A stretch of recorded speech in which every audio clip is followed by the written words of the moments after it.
I grew up humiliated. I grew up afraid to open my mouth.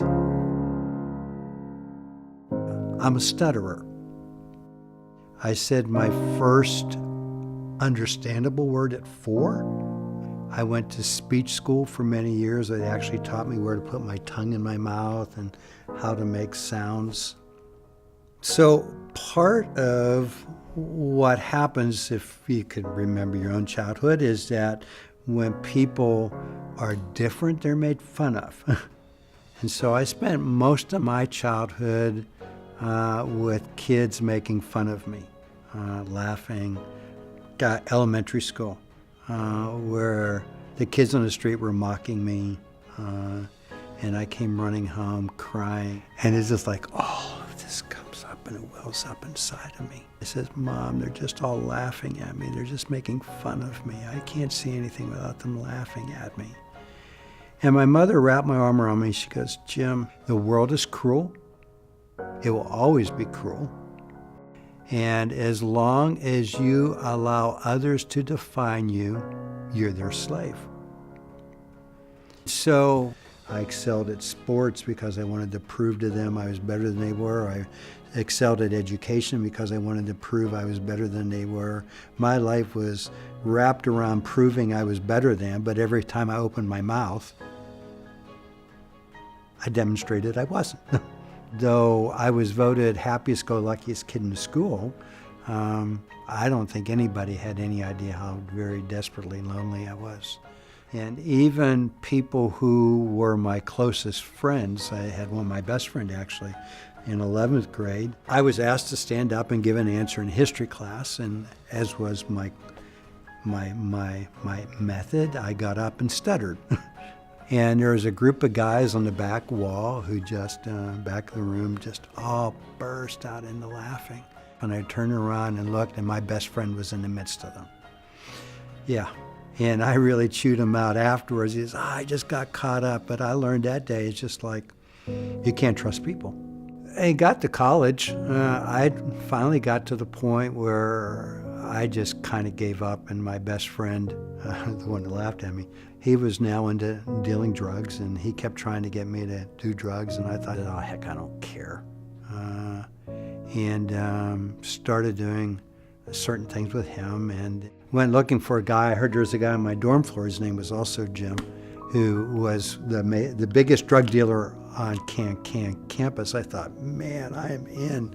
And I met him in the laundry room, and I said, Jim, I heard you do drugs. And he goes, no, I don't do that anymore. I go, you don't? He goes, no, why? He says, I found Jesus, and I was convinced that he needed saved. And so I made it my mission to save him from this. We would argue all the time, and the more I argued, the more I realized he had exactly what I wanted. He had a peace that I didn't have. He had an assurance I didn't have. My mother could tell me not to be in bondage to anybody else, but he didn't seem to be in bondage to anybody else. And after a number of months of arguing with him, I ended up giving my life to Christ. But shortly after that, Jim said to me, hey, you ought to pray and ask God to take that stuttering away. I said, okay, I'll pray about it. He goes, oh, well, you need to have a date. And I go, a date? He goes, yeah, I mean, you don't just pray and maybe someday. But I thought, okay, well, God, you know, in Genesis, he created the heavens and earth in 6 days. So I gave God 6 days to take my stuttering away. And at the end of 6 days, I stuttered just the same.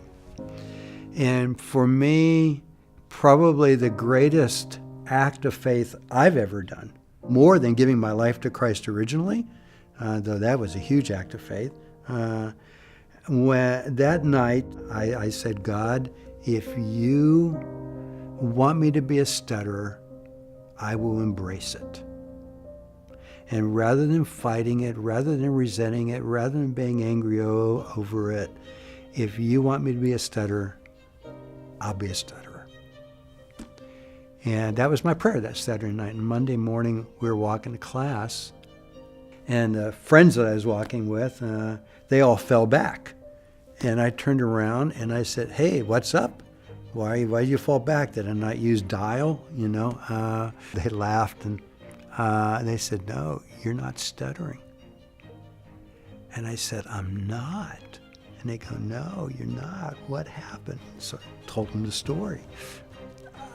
It was just the most amazing thing that had ever happened to me. And part of, for me, was I thanked God and I was willing to live with what he gave me. And it truly was. I thought that was another way of manipulating him. And it's just like, wow, God, what have you done with me? And I found there were times that I still, like now, stuttered. I prayed and I prayed and I prayed and I said, God, please take this away. Why did you leave this? And very clearly I heard back from God, there's reasons. One, to keep you humble. When you get too full of yourself, when you think too highly of yourself, you'll stutter. When you think too much about what others are thinking about you, you'll stutter. You know, I mean, how many of us live our lives allowing others to define us? And to come to a place where you've learned that now I have a definition. I am a son of the Most High God. I've been redeemed. I can't get bigger or higher than I already am. You know, and I'm not defined by what others think of me. I'm defined by him. The only voice that matters is his. The only eyes that matter are his. And so if I were to say anything to anybody, whatever your disability is, God can use you. He will reach the nations through a stammering tongue. And I came across that verse. And I realized, here I am, Mr. Stammering Tongue, who God did a miracle in my life and has given me the opportunity to travel the world, to declare his glories with a stammering tongue.